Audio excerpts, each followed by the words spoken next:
কত কি সবজি, সব থেকে একটা একটা করে নেব। জুকিনি, ঢেঁড়স,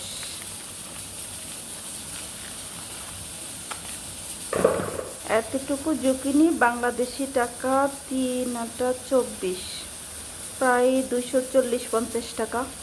ঢেঁড়স বাংলাদেশি টাকা 3/4 120 টাকা। আদা এই 100 টাকা মতো। গাজর 150 টাকা, 160 টাকা হবে এটুকু। বেগুনের ছিলটা উঠে গেছে, তাও ওরকম 100-150 টাকা মতো।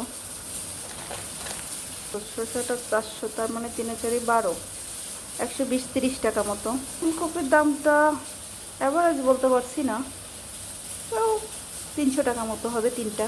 Fresh lemon, fresh.